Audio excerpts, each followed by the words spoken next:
Hey, welcome back to my channel. If you're new here, my name is Rachel. I am creator of Virtual Doll Convention, and I own and operate Turn of the Century Antiques, which is a virtual doll shop out here in Denver, Colorado. I call it a virtual shop because we reach out through videos and on the internet and on social media, and that is how we communicate and chat and get to learn with each other and get to know each other. It's through the internet. So we love doing that. So if you're new here, make sure to subscribe because we are always putting out fun doll adventures right here in this shop. So speaking of adventures, who doesn't love a doll haul? Raise your hand if you love a doll haul. I love a doll haul. And what is a doll haul? Well, it's a bunch of doll stuff here. Whew. See, we're already getting a little crazy. It's a bunch of doll stuff. I'm just gonna say stuff, but boxes of dolls. This one is pretty cool because it's got a little bit of everything. So in this video, we are going to go through some of the boxes, inspect some of the things and chat about them, and hopefully it's an opportunity to learn from each other.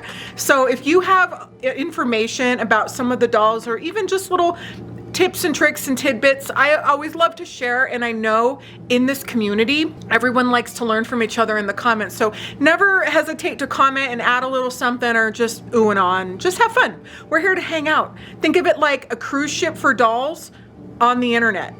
Yeah, it's like a social club. That's what it is. So let's get together, get some tea, get a snack, sit down, because we're gonna go through some of these boxes right behind me and have a little fun. So if you're new here, we have a couple house rules. I can't even keep a straight face this time. I don't know why, but our main house rule is to keep your arms and legs inside the vehicle at all times. It's for your safety and the safety of our performers, but mostly for your safety. All right, let's dive in. Okay, so here's the doll haul. It's pretty big, and like I said, it is snowing outside. We're cozy. I've got my coffee, and we're just gonna kind of go through these, and I'm really hoping that we can enjoy this and learn together. I always love learning right along with you is the thing. I learn right along with you as we go through. So it's a big haul. We have a lot of work today, but it's a perfect day to just get this stuff done before we move on to our next things that we're going to do. So we're just gonna kind of take it off the top. So we have a cute little Knickerbocker Raggedy Andy. There's the Ann.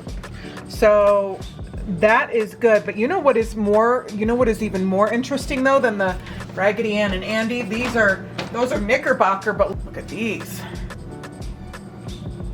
This is a Georgine Raggedy Ann and Andy in their original boxes. So that's neat. We don't often see them in their original boxes. Hopefully you can get up and see that. It has the Raggedy Andy doll and then the matching Raggedy Ann doll. Pretty cool.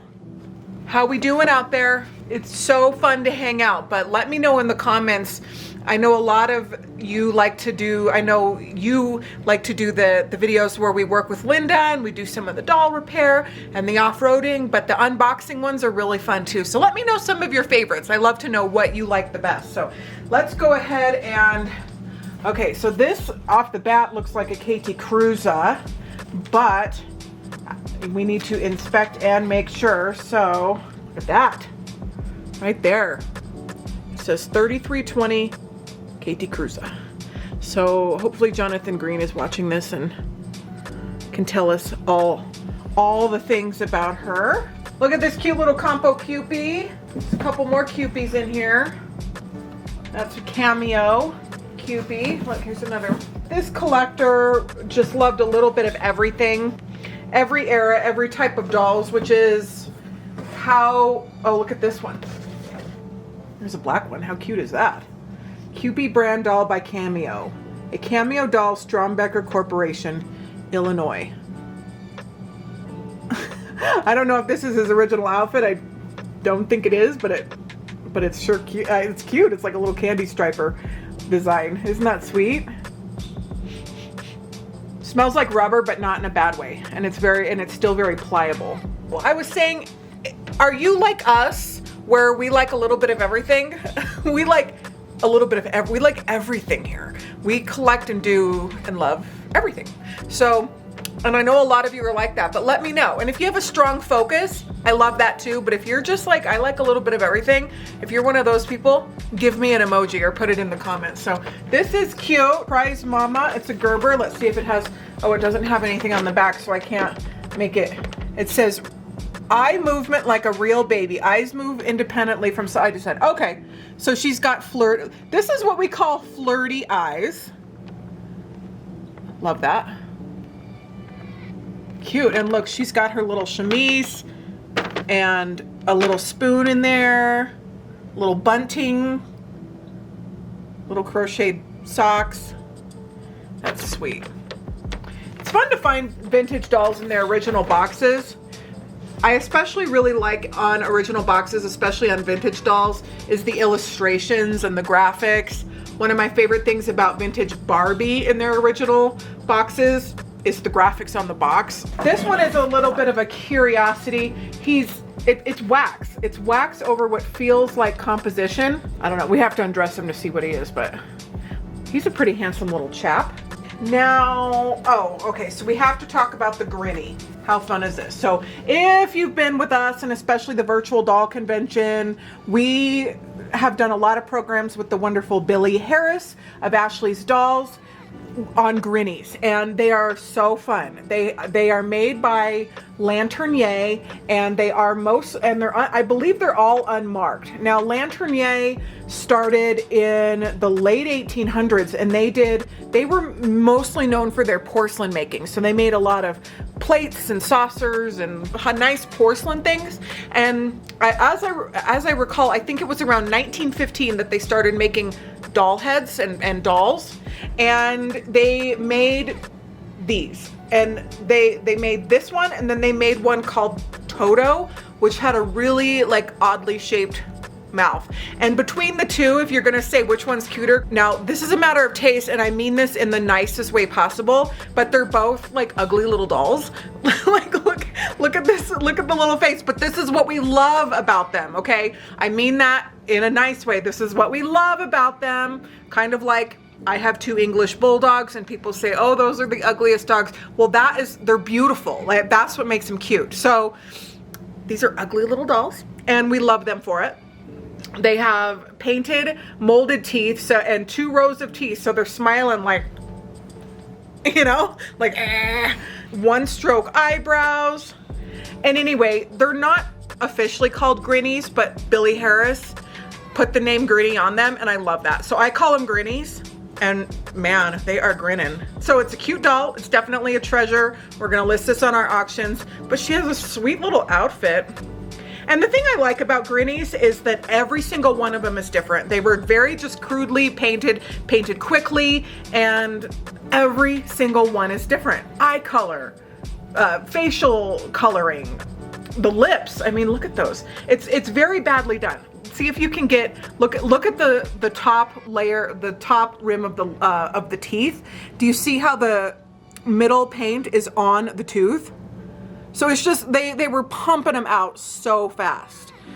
But again, all of this goes into why we love these little critters. So that's a fun little find in our little doll haul. So we have just a fun little box of Bisque dolls in here, mostly babies. But here's a little lunchie, and she's in really good condition. Look at this. She has her original tag there. And I don't know which one she is, but I just want to show her to you so you can just see. I love it when they are in this really nice condition. We can see the felt is very vibrant. Oh look, she's an ornament? Was that added on later? No, that's original. Fun.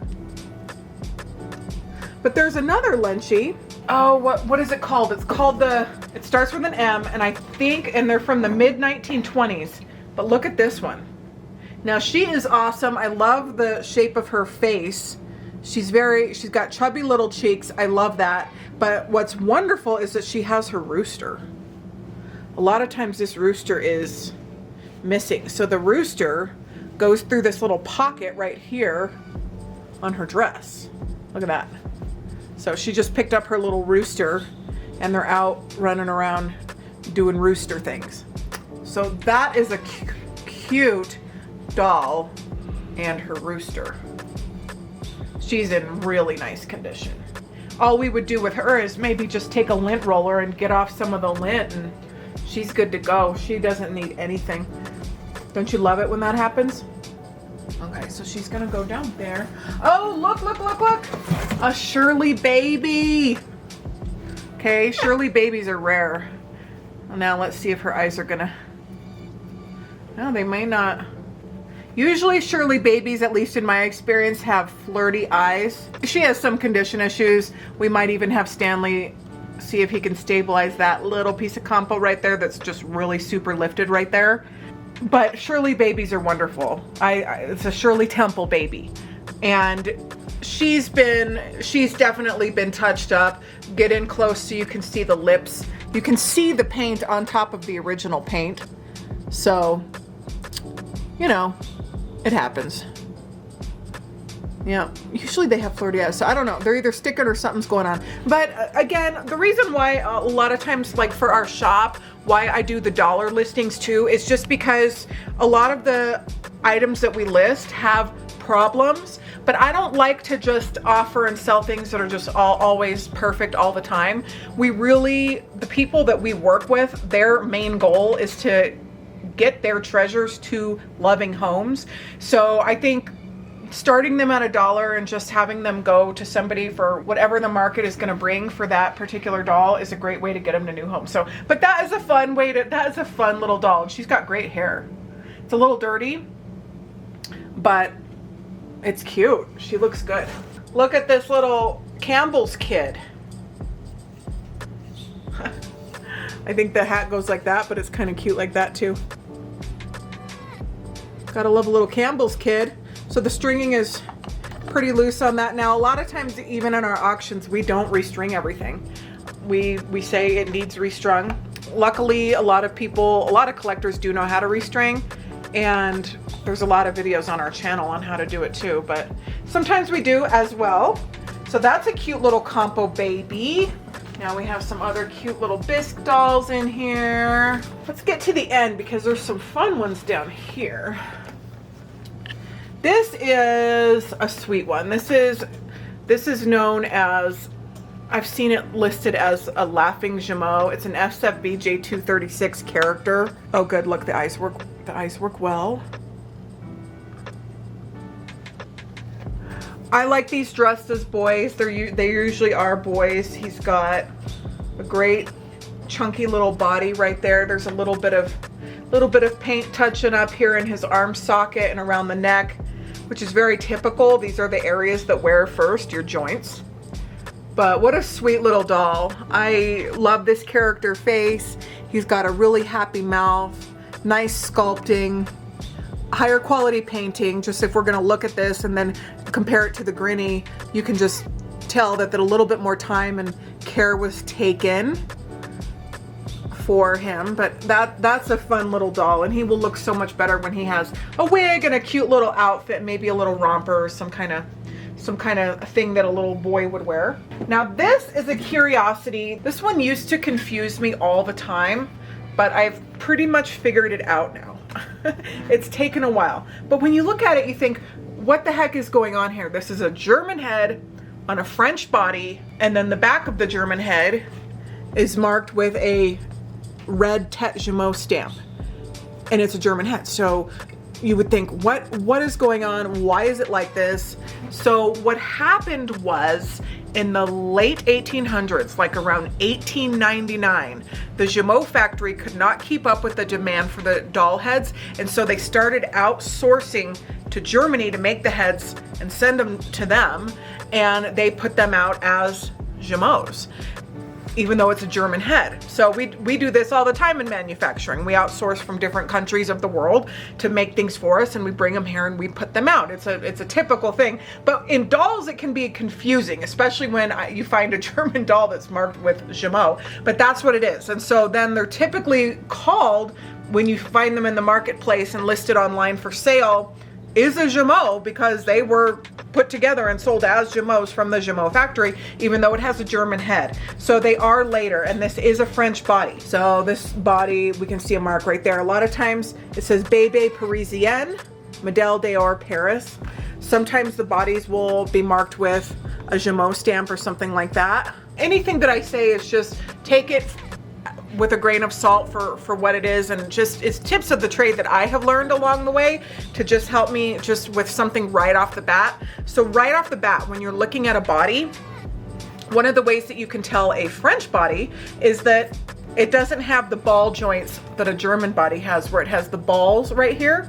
It's jointed like this with large pieces like that. So there is a ball right here so it can move, but it's not an actual ball. Here's another, on our little guy right here, here's another example of a French body.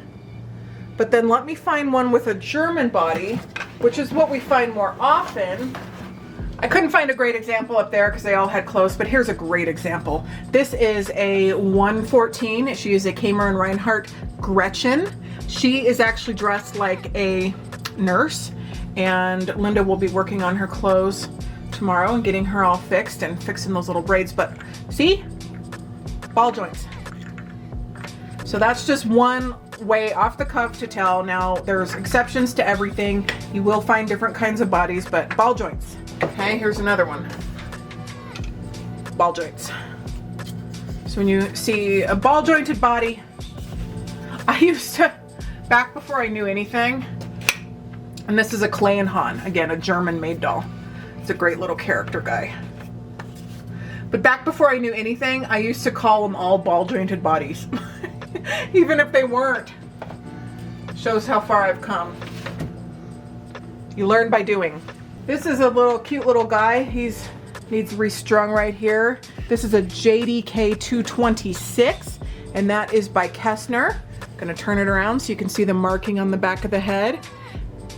Most of these Bisque dolls that I've shown you are all gonna be around circa 1900. Circa means around, and a circa could be 10 years forward, 10 years back. It gives us a little bit of leeway because dolls were made for years, sometimes decades, and so we generally always say circa unless we know exactly when, and sometimes we do know exactly when. But he's cute. He's had some repaint on his body, definitely loved. Now to fix him up, we're not going to do a whole lot. He does need clean, so we would take our soft scrub and clean him. We might take some of our Formula 911 and get off some of the cloudy ichors on those eyeballs. If it comes off or not, I'm not sure, but he's a little cutie. Okay, when you pick up a doll, make sure you always pick up the head first, just like a baby. This one is Germany 1001, and then it's marked with a 160015. I'll show you the markings better, which is probably the size. But one thing I wanted to show you real quick on this one is look at the painting. Look at it almost looks like she has blue eyeliner on. Look at the eyes. Do you see that blue eyeliner on her upper lashes? And then it almost looks like she has mauve eyeshadow. For an open mouth, sort of dolly face type doll, she has beautiful painting. It stood out to me right away. Somebody that really liked makeup application painted this doll and did an awesome job. So let me see if I can show you the markings there. Okay, so there is the marking, Germany 1001, 6.5, and then at the base of the neck, that is usually a size number, and it says 16, and then a 00 over 15. Now, off the top of my head, I don't know what the 1001 manufacturer mark is, but I have a book. It's called the C-Slick book, and you can look up just by that number, and it'll tell you different manufacturers that came out with dolls with that mold number, so that helps a lot. So this is a fun example of a little doll haul. I think there's a couple at the end that I wanted to show you, so let's go peek at those. This is a cute little doll. He's coming up, all of his paint is basically coming off. This is a Hebe Sheeby. This is a little composition Hebe Sheeby. I just love these dolls. They are so cute. They have these giant blue feet, and it almost looks like Holland Diana a little bit. Like, they're so cute. And look at the little grumpy mouth. Holland Diane does that too. Her mouth is of course much bigger. These are very exaggerated features, but she does what we call grumpy lips sometimes. And I've gotten a lot of comments, people saying, oh, she's happy all the time. She's happy most of the time. We take very good care of her and make her very happy, and she's just a happy child, thankfully, but not all the time. So I don't know much about, oh my gosh, it's wearing a real diaper. Do they usually wear real diapers? I do not know much about Cabbage Patch dolls, but we will be, of course, listing these, and there's a lot more people out there that know a lot about them that can tell us about them. I think this is a preemie, I think. I'm not sure exactly. Look at this one. He has a mohawk. Is this a Cabbage Patch? Yeah, it says it's a Cabbage Patch, 1983 American Indian edition. It's got a cool outfit. I love his mohawk. Are you a Cabbage Patch collector? Did you go to Cabbage Patch convention? Yeah, again, we like all kinds of dolls here. This looks like a Dream Baby. Yep, this is an A&M Dream Baby, but this is a black one, an ethnic one, and we love that. They're always more rare than their counterparts, and personally some of my very favorite dolls. So that is very, very, very sweet. Here's a white Dream Baby. See, A&M. So this one has a little, it has a little open mouth with teeth. This one is, I prefer the closed mouth on this doll, but those two giant bottom teeth are pretty cute too. Those are cute little dolls. All kinds of fun little treasures in here. This is not, I don't believe this is a Hubach because there's no Hubach mark. I think it's but I'll have to do a little bit more research to make totally sure. My mom has a couple Hubach ones, but don't you just love the little child with the pug? That's cute. But I'm not seeing any markings. It's still just totally adorable though. I love that. 253 Googly by Armand Marseille. See if you can see that marking. It says 253 Germany, and then at the bottom it says A, which stands for Armand, and then 11/0/1M, which is the Marseille. And there's a lot of reproductions of these. And when I say reproductions like authorized reproductions, artists sign, but there's a lot of kind of fakes, I'm gonna say, where they tried to make them so they're not authentic. They tried to dupe people, but I haven't seen any in a really long time. So it's a fun little googly doll. Now something's going on with the eyeballs. The first thing I noticed right away, and it might be kind of hard to tell in the camera, is look at the pupils. It looks like they've been painted with some black paint. There's something going on there. So we're gonna get some Formula 911 on there and do some digging and see what the heck is going on there. But when you're looking at an antique doll, the biggest thing is to go with your gut and get as much as you can, get experience handling and really looking at an antique version. And once you do that and you can feel it and you can look at it and you can use your gut instinct, and it's a lot of it is a feeling too, where you can tell if they're authentic antiques or not, but we can get more into that later. But a lot of it is just really just looking. Look, stare, and you'll learn. You'll learn so much.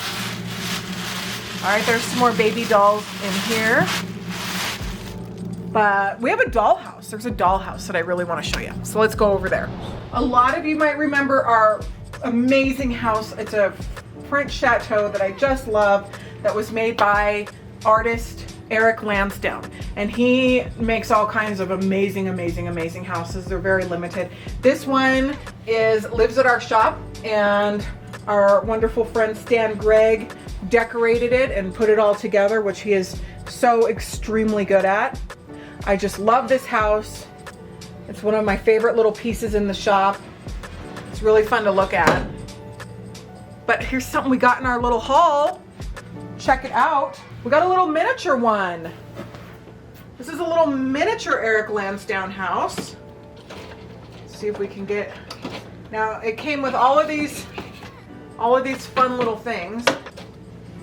It's an Eric Lansdowne house, and it's much smaller, but it's great for space. And let's get in with the marking right there. It says Eric Lansdowne, 1986, San Francisco, number 43. So we will be listing that one as well. I think that's a great little piece. It came with all these little miniature dollhouse things, which we'll put in. We'll put most of those in there if they'll ship well. We can probably pack them inside the house, don't you think, Stan? Mm-hmm. Yeah. Well, to finish off our little tour here, this is a box of all kinds of little treasures here. Madame Alexander, Ginny, Nancy Ann's storybook. We're gonna have to break it all up and at least put it together in lots that match. So I would never put, like, generally I would never put an Eskimo doll, say, with a Madame Alexander. I would at least put them all together so that they were alike, and then we put them in groups. So I'd put I don't know, they're not Japanese, they might be Japanese. But I'd put dolls, similar dolls with similar dolls. And that's what you would normally do if you were gonna put like a group listing of something somewhere. Let's see, 14R. Vintage dolls are not my wheelhouse as much as antique dolls, but I'm learning. This one is not, I don't know exactly who this is, but I know somebody watching knows for sure. Well, this was super fun. I enjoyed spending some time with you today and chatting and looking at dolls. If you were here, this is what we'd be doing. We'd be going through stuff and chatting about it and learning from each other. So I hope that you learned a little something in our video. I always love to have the opportunity to learn from others and to help others learn when I can too. There's so much that I need to learn and so much that I can also impart through our videos and just my life experience of growing up in a doll shop and doing doll things my entire life. Do I always get it right? Absolutely not. And I will be the first one to say that. And that takes a lot of pressure off when I come to the table saying, hey, this is what I know, but am I an expert in everything? No way. Am I always on the hunt to learn? Definitely. So it's great to do that and to share it with you. So I hope you enjoyed this video. If you're new here, stick around and subscribe, because when you subscribe, every single week we are doing all kinds of fun doll content. A lot of it filmed in the shop, a lot of it with other collaborators, and sometimes out and about, mostly here for right now. But we got a lot of fun stuff coming this year, and there's a lot of great stuff already on our channel. So thank you so much for tuning in, and we'll see you soon. Bye.